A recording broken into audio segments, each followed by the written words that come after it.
E olha só, Brasil, acaba de sair uma decisão da OEA, Organização dos Estados Americanos, sobre os abusos de ministros da Suprema Corte do Brasil. Isso mesmo, a OEA, que esteve aqui no Brasil há pouco tempo atrás e muitos achavam que ia terminar em pizza, agora emitiu um relatório sobre aquilo que tem sido feito aqui no Brasil, principalmente contra parlamentares e a perseguição contra bolsonaristas. Olha só o que temos para trazer agora, pessoal. Parece que finalmente a justiça vai começar a ser feita e ela vem de fora. Preste atenção nesse relatório e nessa bomba. Essa notícia, é claro, os ministros ali do STF não gostaram, porque eles se reuniram com a comitiva da OEA e acharam que ia ficar tudo bem, mas não. Confira agora o que vai trazer o advogado e jurista Sandro Gonçalves explicando o que vai acontecer agora. Desta vez não tem jeito, a casa caiu mesmo e nós vamos trazer tudo aqui. Dá um like nesse vídeo, aproveite para se inscrever no canal se você ainda não é inscrito, está perdendo tempo. Olha só aonde eles foram se meter e agora sim, agora parece que a coisa vai andar. Confira. A OEA acabou de soltar um relatório grave condenando decisões dos ministros do Supremo Tribunal Federal. Quem tratou da matéria foi a revista Oeste. A OEA condena a decisão de Toffoli sobre as provas da Odebrecht e alerta para o risco jurídico, ou seja, o Brasil está chegando num nível deplorável. A Transparência Internacional, que é uma ONG que avalia, o índice de percepção da corrupção no mundo, notou que o Brasil caiu, muitas posições, porque a corrupção, depois que o governo Lula voltou e com as decisões do Supremo Tribunal Federal, citando o Toffoli, aumentou muito no Brasil. Não que pegou ninguém de surpresa, mas o que deu a certa surpresa foi a Transparência Internacional publicar, Há um passapanismo sem precedentes dessas instituições para quem é da esquerda, mas mesmo assim a Transparência Internacional resolveu comprar a briga. Agora, a OEA, com base no relatório da Transparência Internacional, comprou a briga. Entre aspas, está chamando alguns ministros do Supremo de corruptos. A Organização dos Estados Americanos manifestou preocupação com a anulação das provas da Odebrecht e a revisão dos acordos de leniência no Brasil. O alerta está no relatório divulgado nesta quarta-feira pela Comissão de Peritos do Mecanismo de Acompanhamento de Implementação da Convenção Interamericana contra a Corrupção. Infelizmente, uma pecha, que o Brasil tem, que é a pecha da corrupção. O documento critica as decisões recentes do ministro Dias Toffoli, que é do Supremo Tribunal Federal, que invalidou todas as provas do acordo de leniência da Odebrecht, atualmente chamada agora de Novo Honor. Pois é, a Odebrecht mudou o nome, agora chama Novo Honor.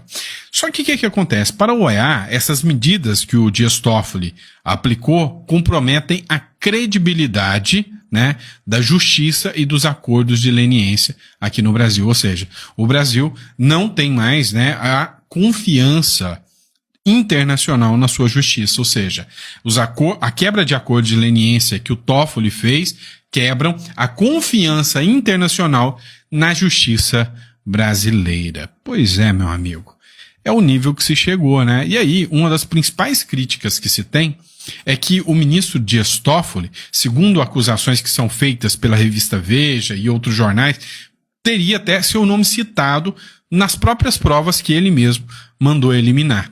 E aí, no mesmo dia em que a OEA, Organização dos Estados Americanos, faz esse relatório condenando decisões dos ministros do Supremo, falando que eles são lenientes, com a impunidade, vem o ministro Gilmar Mendes e dá uma canetada também, livrando mais um da Lava Jato. STF, não sou eu que estou dizendo, matéria do Metrópolis, eu cito todas as fontes para vocês. Gilmar Mendes manda trancar a ação contra Doleiro, alvo da Lava Jato. É o desmonte total da Lava Jato. O ministro Gilmar Mendes determinou o trancamento da ação penal contra o Doleiro Chaya Mograbi, o nome é esse mesmo, Chaya Mograbi, que foi alvo da Operação Lava Jato, suspeita de ter movimentado 239,7 milhões de dólares. entre 2011 e 2017. O Gilmar Mendes ele determinou que a terceira vara federal do Rio de Janeiro, onde a ação penal foi tramitada, né, onde ela teve protocolado, seja notificado imediatamente sobre o teor da decisão.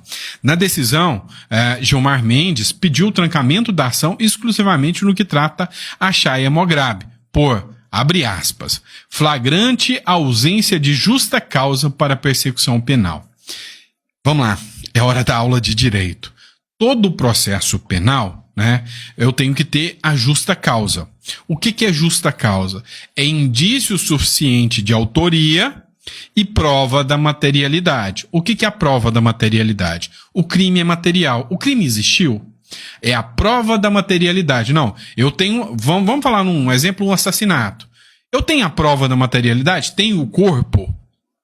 Tem uma filmagem de um corpo sendo jogado de despenhadeiro? Eu tenho a prova que aquilo se materializou? Tenho. Né? Eu tenho provas da criminalidade, da corrupção. Por exemplo, eu tenho aqui desvio de dinheiro, o dinheiro sumiu. Então eu tenho prova da materialidade. E aí eu preciso de não saber quem é o responsável. Se eu já souber quem é o responsável, já é na sentença final, depois da defesa. Eu tenho que ter indícios suficientes da autoria. Olha, eu tenho indícios suficientes que o réu é ele. Isso se chama justa causa. É o que o Gilmar Mendes falou que não tem nos casos da Lava Jato. E ainda, adentrando dentro desse caso da OEA, tem um caso a mais. Esse relatório, que condena o Brasil acerca do nível de percepção da corrupção, condena a decisão do ministro Dias Toffoli, é uma coisa relacionada à corrupção. E aí nós temos também aquele caso do Pedro Vaca Vila Real, que veio ao Brasil para averiguar se os ministros do Supremo Tribunal Federal estão violando a liberdade de expressão e violando direitos humanos aqui no Brasil. Acabou de ter um embate, lembra? Com o Eduardo Bolsonaro, se o Eduardo Bolsonaro ficaria com a Comissão de Relações Exteriores ou não. A Daniela Lima, blogueira lá da Globo, ela disse que foi uma vitória, né? Acho que foi até o Valdo Cruz, foi uma vitória do STF tirar o Eduardo Bolsonaro da Comissão de Relações Exteriores. Ou seja, como assim?